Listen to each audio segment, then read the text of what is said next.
The morning sun filtered softly through the lace curtains of the small two-bedroom house at the corner of Maple and 2nd Street. Outside, the neighborhood was waking up. A lawnmower hummed a few houses down, and the church bell from St. Luke's rang 8 times.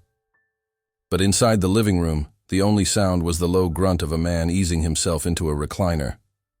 Frank Dawson, 72, rubbed the small of his back with a grimace.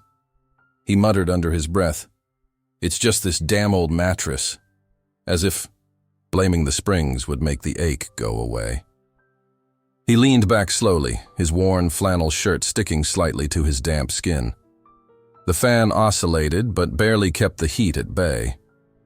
For the 3rd week in a row, Frank had canceled his fishing plans with Harold. "Rain's comin'," he'd said over the phone, even though the forecast was clear. Truth was, getting in and out of that rusty truck had become a kind of torture. The pain had started just after Easter, a sharp pinch in his lower back that came and went. But lately, it had become a constant, dull throb, spreading like an invisible bruise. He didn't tell anyone. Not his daughter Claire, who stopped by every Sunday with her kids. Not his neighbor Marla, who brought him peach cobbler on Thursdays. And certainly not Dr. Jameson, whose office he hadn't stepped foot in since 2017. "Getting old ain't for sissies," Frank often said with a forced chuckle, brushing off concern. When Claire had noticed him limping the week before, he'd waved her off. "Just slept funny, kiddo. These old bones creak now and then." But Claire wasn't buying it anymore. That Sunday, she showed up unannounced, a paper bag of groceries in her arms and a serious look on her face. Frank was sitting at the kitchen table, a heating pad tucked behind him, trying not to wince as he stood to greet her. "You don't look good, Dad," she said, setting the bag down. "I'm fine, Claire. Just need to stretch more. You know me. Too much sitting around, not enough moving." "You've lost weight," she said bluntly. Frank shrugged. "Cutting back. On beer." Claire crossed her arms. "Come on, Dad. You missed Ben's baseball game. You barely leave the house, and you're popping Tylenol like candy. This isn't just age." "I said I'm fine," he snapped, sharper than he intended. The silence that followed was thick. Claire turned away, pretending to check the fridge. He wanted to tell her that every morning felt like his spine was welded shut, that he woke up soaked in sweat, even when the room was cool, that his right leg sometimes tingled. But he didn't. Frank was the man who built this house with his own hands, who worked the mill for 40 years without ever calling in sick. He didn't complain. Complaining was weakness. And weakness meant, well, it meant you were closer to the end. That night, after Claire left with a stiff hug and eyes that didn't quite meet his, Frank stood alone in the hallway, gripping the doorframe. The pain flared again, sudden, burning, like someone had taken a hot poker to his spine. He clenched his jaw until it passed. Then he shuffled to the recliner and sat in the dark, not even turning on the TV. The days blurred after that. Each morning was harder than the last. Frank started using the countertop to help himself stand. He'd given up shaving. Even brushing his teeth felt like a chore. His appetite vanished. One evening, he stood in front of the kitchen sink, the water running, and realized he didn't remember why he'd turned it on. He told no one. He didn't want the pity, the worried eyes, the suggestion that he should probably see a doctor. If he kept pretending, maybe it would just go away. But pain has a way of demanding attention. It was a Tuesday when everything changed. The morning had started like the others, stiff, slow, and silent. Frank managed to pour himself a cup of coffee, though his hand trembled slightly. He shuffled back to the recliner, still wearing yesterday's clothes. Around noon, he stood to get the mail. As he reached the hallway, the pain surged, sharp, unbearable, radiating down to his legs. He took one step and his knees buckled. Frank collapsed, the coffee mug shattering beside him. He lay there, face pressed against the cold hardwood floor, gasping, frozen. His heart raced. The pain in his back was eclipsed only by the terror in his chest. He tried to move but couldn't. His right leg felt numb, It took nearly an hour before Marla heard the crash through the open window and rushed in. "Frank? Oh my God, Frank!" His mouth opened, but no sound came out. He stared at her, eyes wide with something he hadn't felt in a long time. Fear. Claire arrived at the hospital within the hour, her face pale as she rushed down the corridor of St. Joseph's.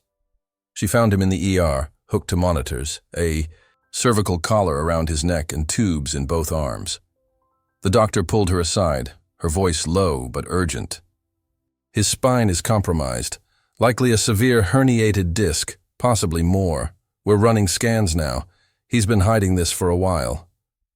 Claire pressed a trembling hand to her lips. He'd lied, and it almost cost him everything. The beeping of hospital monitors echoed softly in the background as Frank lay still in the bed, his face pale, jaw tight. The lights above him felt too bright. The room smelled like antiseptic and lemon-scented floor cleaner. Somewhere in the hallway, a nurse was laughing, but the sound barely reached him.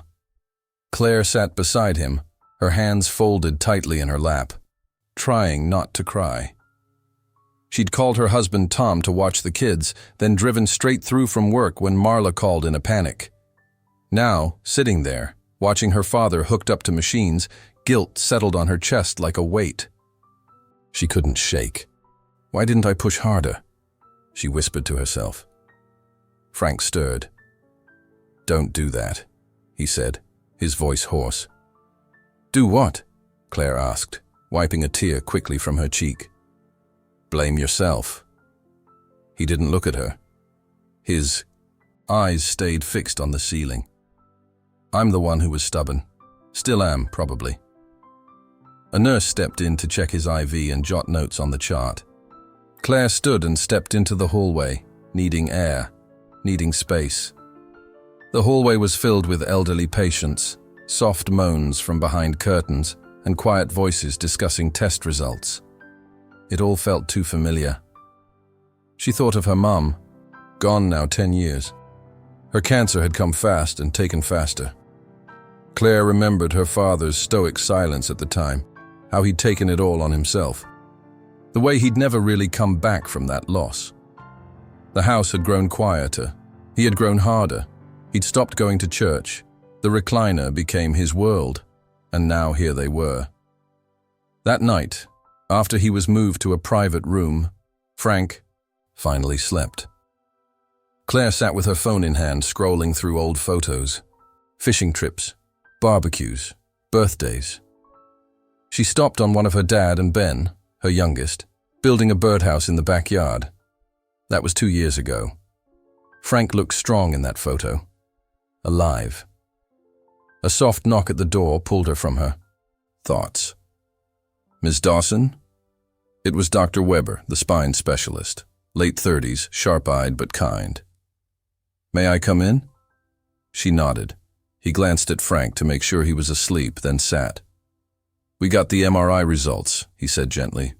"Your dad has a severe spinal compression, likely a degenerative condition that's been progressing for a while. He also has spinal stenosis. The canal is narrowing, pressing on his nerves." Claire swallowed hard. "What does that mean for him?" "It explains the pain, the weakness in his leg, even the fall. If he'd waited much longer, we could be talking about permanent paralysis." Claire covered her mouth. "He wouldn't listen. I tried. God, I tried." The doctor nodded slowly. "You're not the only one. We see it a lot, especially in older men. They ignore the pain, tell themselves it's nothing. They don't want to be a burden. But the truth is, ignoring pain is often what causes the worst damage." 2 days later, Frank was still weak, but the fog in his mind had started to lift. The pain medication helped, though it left him groggy. Physical therapists had begun simple movement tests. He hated every second of it. Being helped to sit, up, needing a walker, the way the nurse spoke to him like a child. "I'm not made of glass," he grumbled. "You're not indestructible either," Claire said, standing in the doorway with a styrofoam coffee cup and a newspaper. "Morning." He tried to smile. "I've had better ones." She sat beside him, unfolding the paper, avoiding his eyes. "They said you'll need a minor procedure," she said after a pause. "Then physical therapy. They can manage the pain, but you'll need to take it seriously." Frank looked out the window. "How'd I get here?" he asked quietly. "When did I get so old?"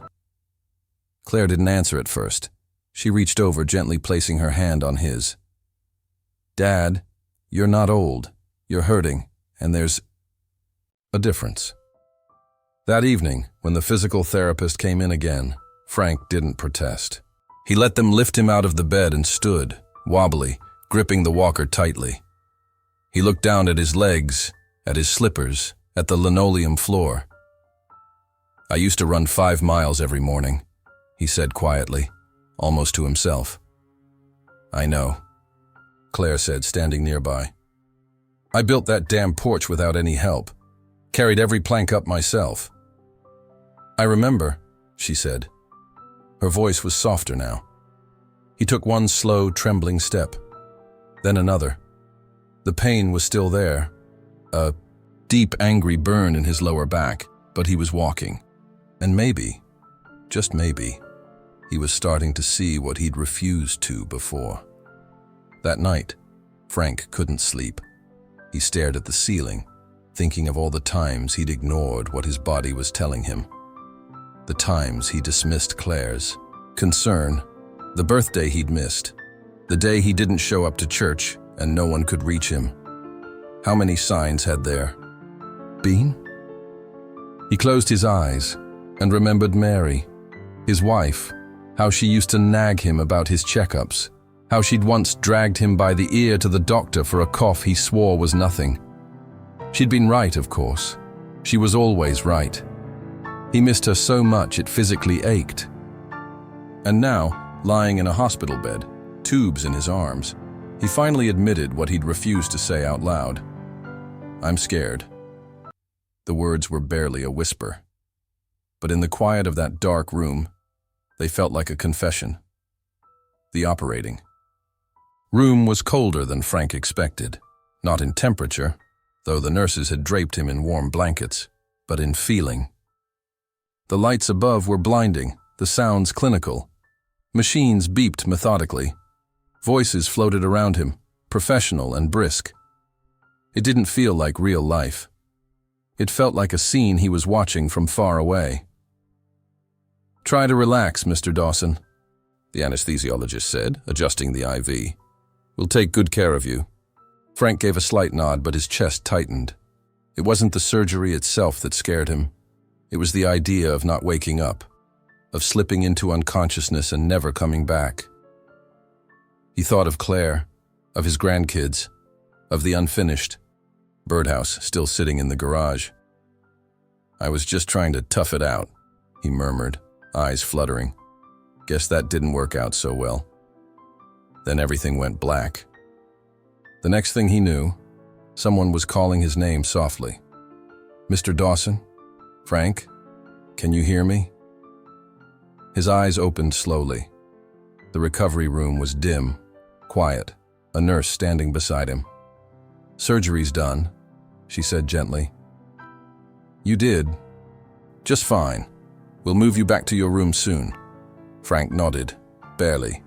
He felt weak, disoriented, but alive. Back in his hospital room later that evening, Claire sat beside his bed, her laptop open but forgotten in her lap. Her eyes lit up when he stirred. "Hey," she whispered, reaching for his hand. "You made it through." He gave her a sleepy half smile. "Told you I'm not done yet." Claire laughed, a tear escaping down her cheek. "Don't ever scare me like that again." The following days were filled with slow recovery. Nurses came and went, adjusting tubes and checking vitals, physical. Therapists returned with their gentle demands to move, to sit, to try. Frank resisted less now. The wall around him had cracked. For the first time in years, he let people help him. One afternoon, as he sat propped in bed, Frank turned to Claire, who was eating a granola bar beside him. "I've been thinking," he said slowly, his voice still raspy, "about Mary, about when she got sick." Claire looked up, surprised. "She didn't tell us for weeks," he continued. "She didn't want to worry anyone. Thought it'd pass. And when it didn't, it was too late." Claire nodded, her eyes softening. "I remember." "I called her stubborn," he said, his throat catching. "I was angry. I thought she was reckless. But I did the same thing, didn't I?" Claire reached for his hand. "You were scared, just like she was. That's not weakness, Dad. That's being human." Frank looked down at his hands, knotted with age, the skin thinner now, veins like ropes. "I didn't want to be a burden. Didn't want you to think I couldn't handle it." "I don't care if you can't handle it," she said, her voice cracking. "I care that you're here, alive, talking to me, watching your grandkids grow up." A long silence passed between them. Not uncomfortable, just full of things that had never been said before. That evening, Tom brought the kids to visit. Ben, 9, rushed in holding a homemade card with a drawing of Frank in a hospital bed, fighting off a back monster with a sword. Frank laughed, holding the card close. "This is the best thing I've ever gotten." Ella, now 12, stood awkwardly near the door before finally walking over and hugging him, a quiet, tender moment that nearly brought Frank to tears. They stayed for an hour, filling the room with chatter and warmth. For the first time in weeks, Frank didn't feel like a patient. He felt like a grandfather again.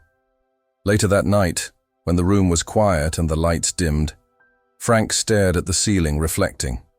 He thought of how often men like him, proud, hard-working, used to being the strong ones, ignored pain because admitting it felt like failure. How many of his buddies from the old mill had done the same?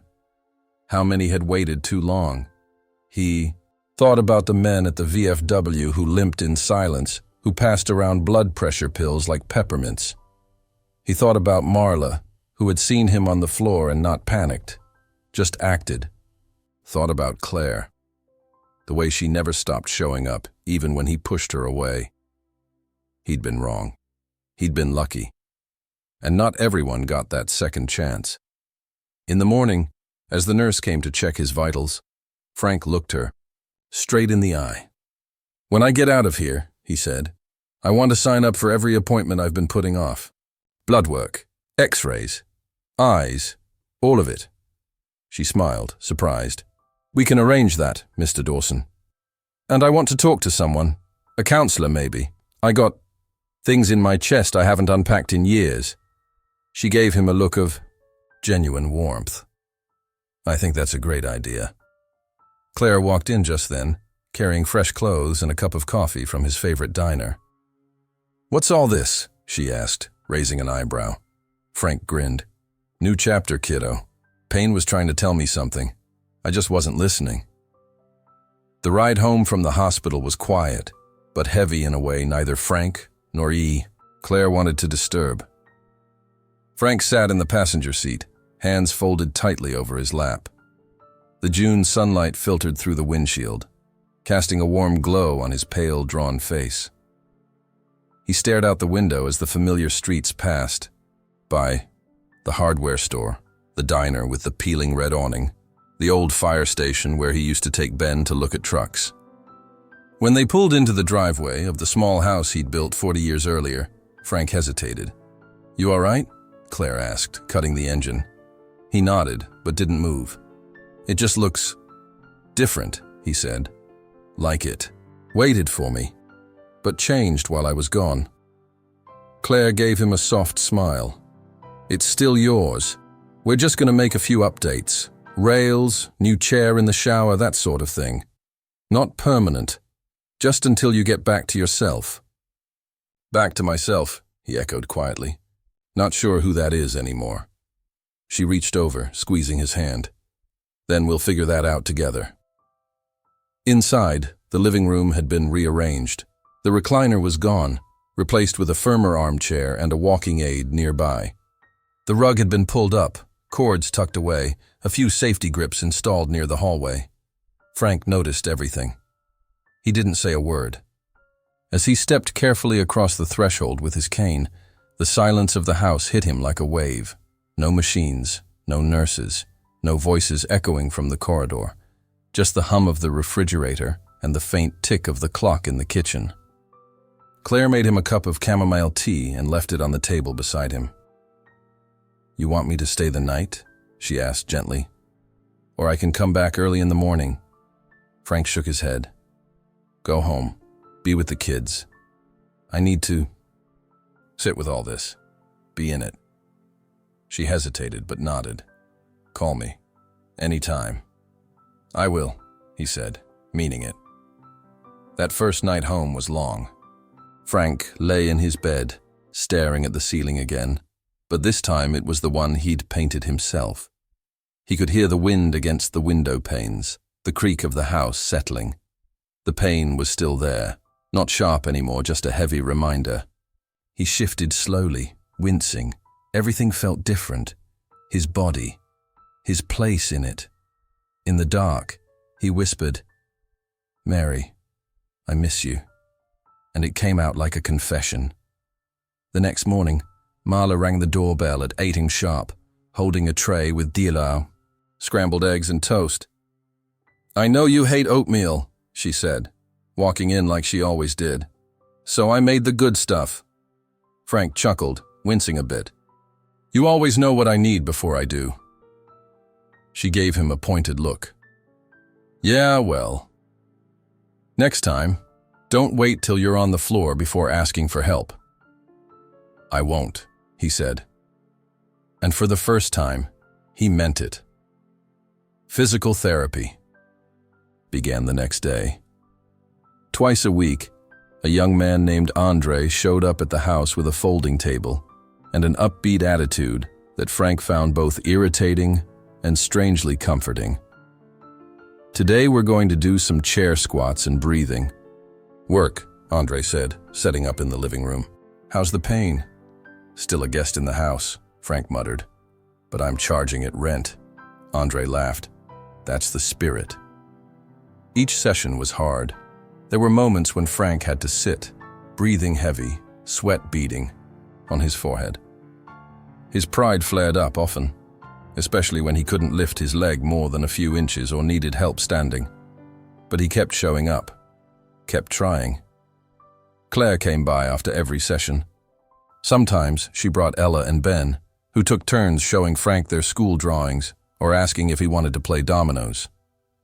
Other times, she came alone, and they'd sit on the porch, sipping coffee in the evening light. "Did I ever thank you?" Frank asked one night. "For what?" "For not giving up on me." Claire looked at him, her eyes gentle. "You're my dad. You taught me what not giving up means." One evening, Frank surprised everyone, including himself, by asking to go to church. He wore his old sport coat, which hung a little looser now. Claire walked beside him, steadying him as they entered the little chapel he hadn't visited in years. Faces turned. Old friends whispered greetings. Some gasped. "Frank Dawson, as I live and breathe," said Pastor Hill, shaking his hand with both of his. "We've missed you, brother." Frank's voice caught as he said, "Missed this place." Too. During the service, he sat quietly, hands resting on the pew in front of him. When the hymn started, he didn't sing, but his lips moved, and when the sermon turned to the theme of second chances, Claire gently rested her hand over his. He didn't need to say a word. The look between them said everything. Later, that week, Frank found an old shoebox in the back of his closet. Inside were letters he'd never mailed, some to Mary, others to Claire. Words he hadn't found the courage to say when it mattered. He sat at the kitchen table, one lamp on, and began writing a new letter. This one wasn't for anyone else. It was for him. Summer had settled in for good.